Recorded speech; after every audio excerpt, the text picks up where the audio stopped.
any attention to British politics since the Brexit referendum, you've probably seen and heard one sentiment expressed more than any other by some of the most ardent pro-EU voices in Westminster, and even by some in the government. Let's take a look. Nobody voted on the 23rd of June to make this country poorer. Nobody voted to be poorer. And nobody in this process voted to be poorer. Nobody voted to be poorer. The country didn't vote to make itself poorer. When the British people voted last June, they did not vote to become poorer. Philip Hammond, the Chancellor, at the end there, echoing a sentiment expressed by many across the political spectrum. But even if the jury's yet to return a verdict on how the EU will affect people's finances, were some people who voted Brexit prepared to take an economic hit if that was the price of leaving the EU? Well, to discuss this, we're joined by David Goodhart from the Policy Exchange think tank. He's also the author of The Road to Somewhere, which, amongst other things, explores why people voted for Brexit. Welcome to the Daily Politics again. Thank you very much. Do you think people were prepared to take an economic hit in order to take back control, to use another phrase?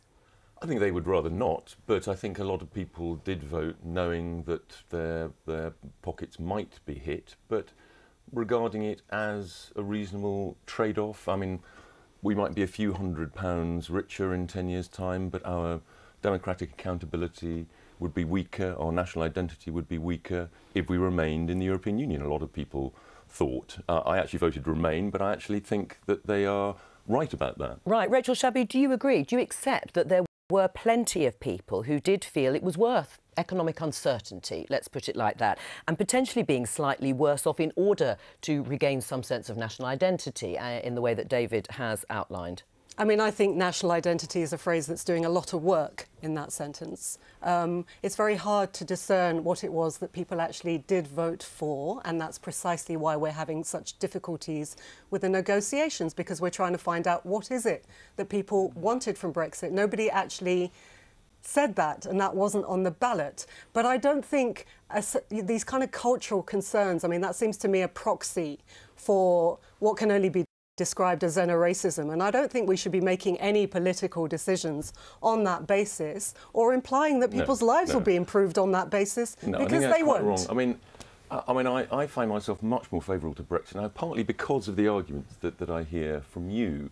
I mean, from the militant Remainers, we hear either sheer economism, that this is a disaster because we're going to be £200 poorer in 5 years' time, or we voted Brexit because British people are basically racists, or nearly 50% of them are xenophobes and racists. I think neither of those things are true.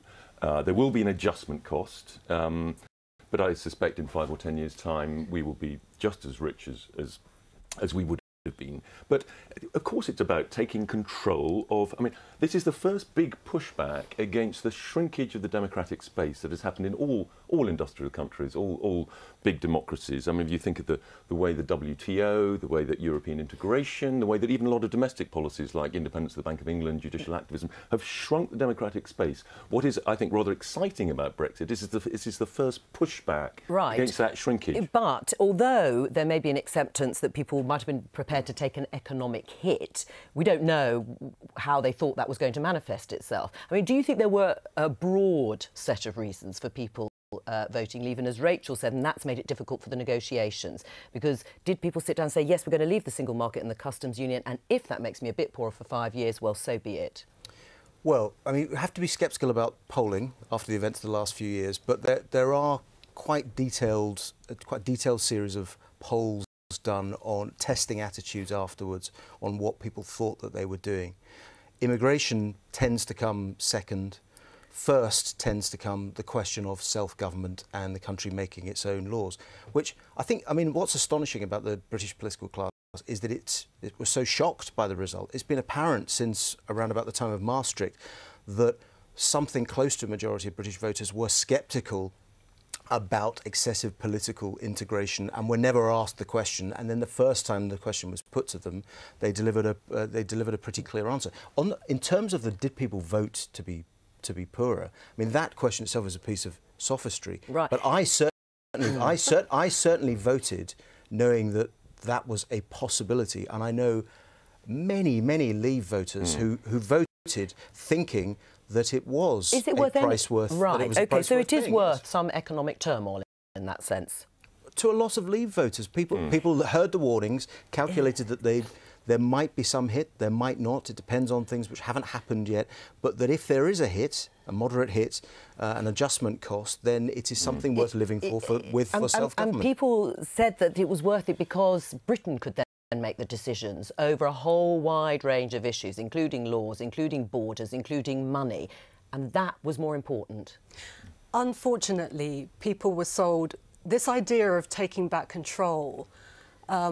That doesn't mean anything. That's just an empty slogan. It's not an empty when we slogan. talk about a democratic deficit, when we talk about the unaccountability of WTO, the unaccountability of banks and multinationals, that is a very separate thing from the issue of the EU. And that's exactly the success of the Leave campaign, was that it managed to divert a lot of very reasonable concerns, economic concerns, into something that was essentially an ethno-nationalist lie that we now can't execute. Huge areas of life that, because of European integration, we could not control inside the EU. You know, immigration, farm subsidies, public procurement, contracting out rules, data protection, new technology. The way in which different countries balance risk is hugely different from country to country, and yet we're sort of squeezed into often, German-related anxieties about data protection and things. We have to pay huge tariffs on shoes to protect the Italian shoe industry. I mean, there are all sorts of areas where we can reclaim sovereignty. This is not a fantasy. Now, liberal technocrats tend to see the pooling of sovereignty as a kind of act of empowerment, that the fact that democracy cannot function only at the nation-state level, they celebrate. I think a lot of ordinary voters see that as disempowering. That's taking away their sovereignty. Right, but David, if people are feeling poorer at the moment because of higher inflation or wage stagnation, because in the aftermath of that EU vote, obviously there's been a devaluation of the pound, do you think they might link that to the EU referendum and say, actually, I might have changed my mind now? The reality of that economic hit in their minds is playing out, particularly when the Treasury analysis says it's those areas with the highest percentage, or some of the highest percentage of Leave voters, could be the ones worst affected. Yes, I mean, I think it obviously depends on how things work out, and it depends partly on how the negotiations go and whether and how bullying the European Union are perceived to be. But I think, I mean, as Ian was saying earlier, I mean, trade with the EU is about 10% of GDP. Even if it falls 20%, which is far greater than the most pessimistic accounts, that means GDP will fall by less than it fell in the financial crisis. But do you think people might change their mind? They might come to regret what they thought was worth taking an economic hit for?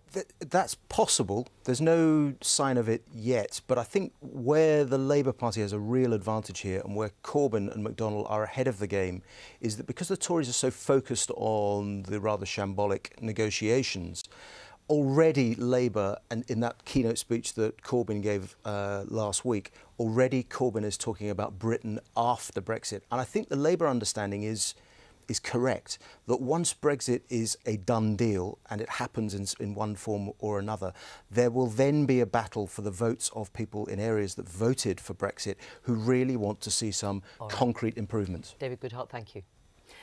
And for more reporting and analysis of Brexit, as if you can't get enough already, check out the BBC News website. That's bbc.co.uk/Brexit.